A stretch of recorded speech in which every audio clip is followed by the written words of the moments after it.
to bring people together, as we have seen in the Dharma Master's video. We've also seen polarizing effects. We have seen antisocial effects from the so-called social media, and we have seen a lot of extremism and a lot of harm online. But instead of going to the roads of censorship, of top-down control of the internet, instead, Taiwan has thrived, and according to Freedom House, is now the freest place in all of Asia when it comes to freedom on the net. And the reason why we can't overcome these threats to our democratic order that all other democracies face as well is because we embrace the idea of co-creation, of looking at the differences in our societies, and then making sure we build bridging systems that unifies them together. One example. Gordan Levitt, Vitalik Buterin, and Audrey Tang.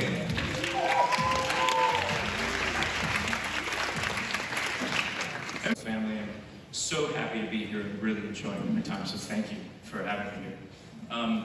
My name is Joe. I figured I think probably everyone here in this room knows who we are, but for those watching at home or on video, I'll just say for a second, my name is Joe. I'm an actor, I'm a filmmaker. I also started an online community called Hit Record, which is for creative collaboration. Do you guys want to just introduce yourselves really briefly for those who might not know? I'm Audrey Tang. I served for almost 8 I'm Vitalik. I'm the founder of the Ethereum project and also a long-time collaborator of Glenn and the Plurality community. So happy to be here.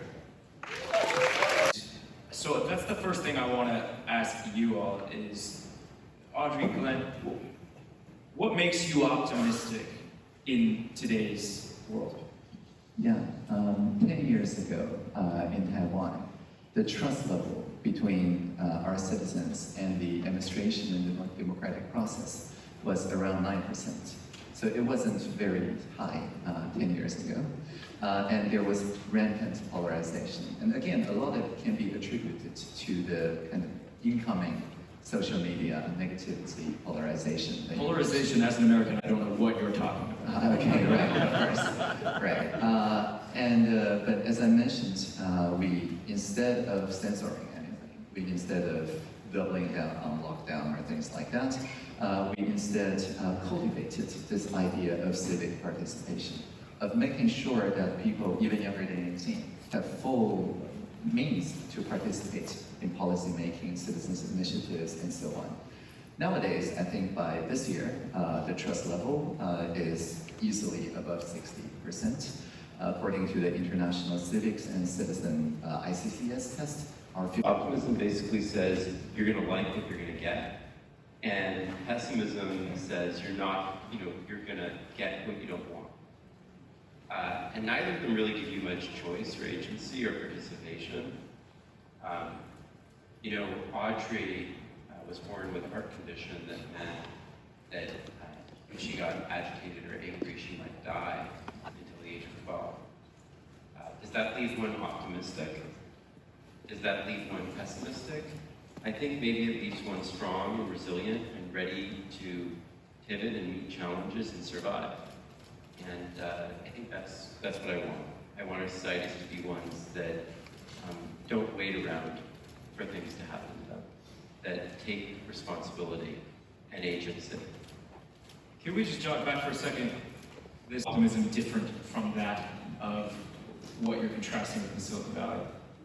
I think the big kind of overarching theme is basically that I'm going to look more specific about what kinds of technologies I'm excited about, and what kinds of technologies that I want to actually see pushed forward the most, right? And I think, as I described in that post, right, one of the big places where I'm not willing to, hop on the 100% acceleration train that people like Mark and Jason are is basically like the AI, right?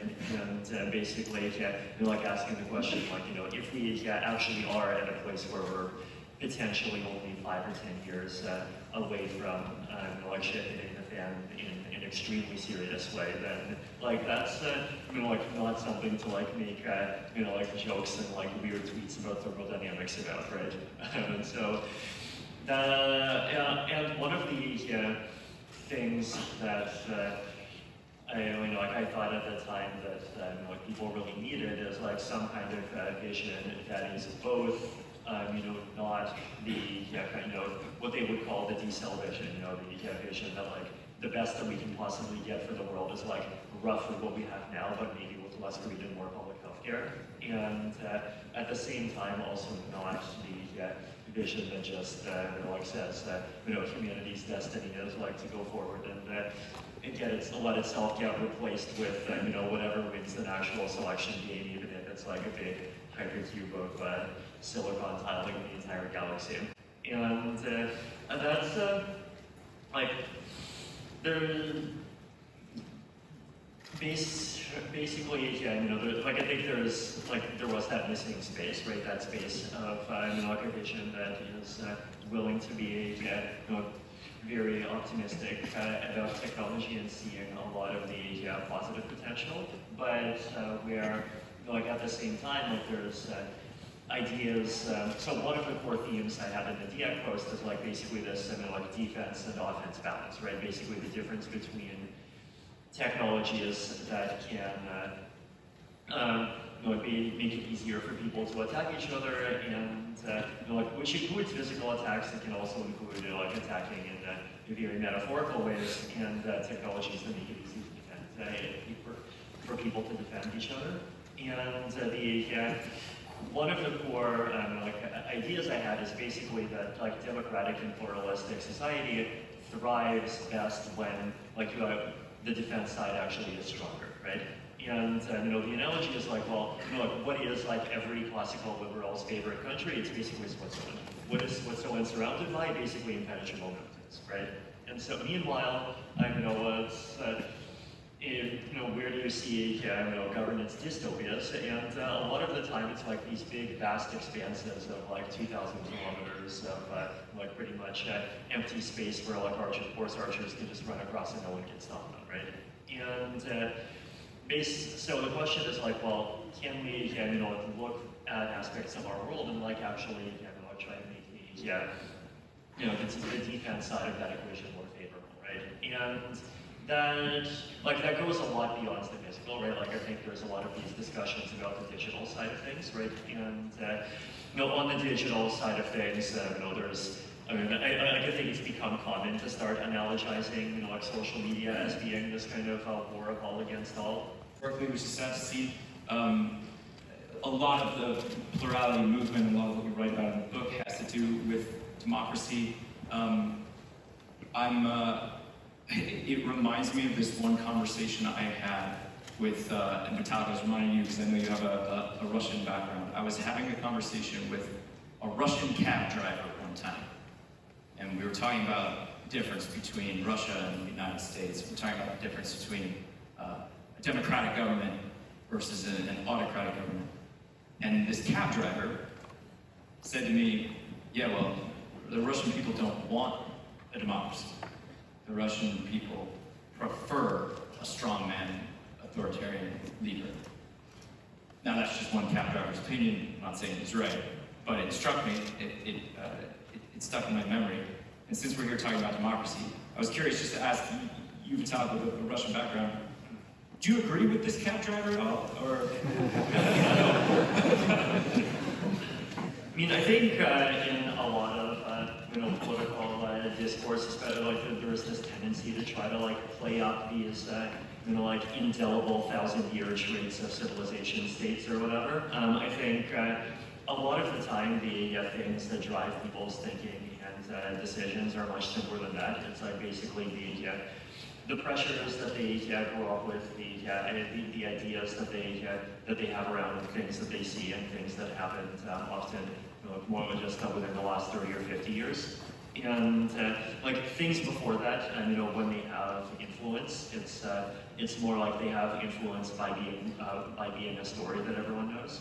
And so I think, like, it's definitely true that Russia has not had a successful period of being a democracy, though I think it's, like, that's also something that was true of, like, pretty much every country until it was not, right? And, like, I spent about... that sounds like optimism. It is, yeah. Like, so I spent, like, about, like, a month in Germany, like, in Berlin this summer, right? And, you know, we know what happened there about a century ago, right? And, you know, before the big thing happened, there was like this kind of fledgling attempt to bring democracy in that ended up not being strong enough and ended up failing, right? And there was a lot of here. And what it says is that actually the impression that censorship and the Great Firewall are the main effect is just not borne out in the data. Actually, the main thing that is used to stop coordination among civil society is attacks that whenever there's an event or other thing that might rally people, that there are people who are paid to go into that forming community and to divide it along some other line. Paid by whom? By those who want to sow discord and polarization. Yeah. And so the point I'm making here is that the people's bid, as I understand it, is fundamentally about choice. So it's not about, you know, telling TikTok creators that these are now, you know, this kind of strict guidelines, you can only create along these things. It's not about putting a limit on what people can express. It is about freeing those creators kind of direct reach to the people who follow them. It is also about freeing the curation of alternate ways to get engagements so that if I want to learn about science, if I want to learn about education, if I want to explore a co-creation, collaboration together, and so on, I can choose a kind of curation or recommendation agent that is steerable. I think the steerability is fundamentally at odds with this remote control monolith algorithm. And so the main idea of people's bid really is to put the steerability of choice and voice and also a sense of stake, kind of like cooperative, back to the creator and the community around this creator. So just to reiterate, so you're saying that if the people's bid to acquire TikTok were to succeed, that users of TikTok could change their own feed. It's that they could be deciding what comes up on the For You You page. can just talk to your For You feed and steer it the way you want. Or if you don't like how the feed looks at all and prefer a feed eradicator or something, then there could be like third-party viewers, third-party experiences that builds upon the same posts. You would have no choice in that way. And you also said, and I think this is important for the creator community, that if the people's bid were to succeed in acquiring TikTok, creators on TikTok would be able to actually reach their followers more. Right, exactly. Instead of through a single intermediary that has its kind of own rules of how much you can contact them, you can actually cultivate like alternate communities and not be restrained by the format of the like main feed or main post or addiction or things like that. You can, for example, cultivate this long form back and forth conversations or a community based on remixes like the And so, thanks for the shout. So, and so, if people would want a version of TikTok like that, what can they do to try to make that actually happen? Yeah, I think one way is just to set a norm, right? To let the people, like the representatives, if they're in the US, or the journalists or the technical community, know that there is now such a possibility to decouple the posting and the curation. There's now such a possibility to work in a decentralized way. And it doesn't have to be any particular technology. I mean, it could be Farcaster, Lens Protocol, Nostr, DSMP, whatever. But if you're already experiencing this Mastodon, this federated Fediverse, you can also spread the word. Or if you're on Threads.net by Meta, there is also an option that says your new post can go to the Fediverse. And so everybody can participate in this federated universe and therefore make it much more rich.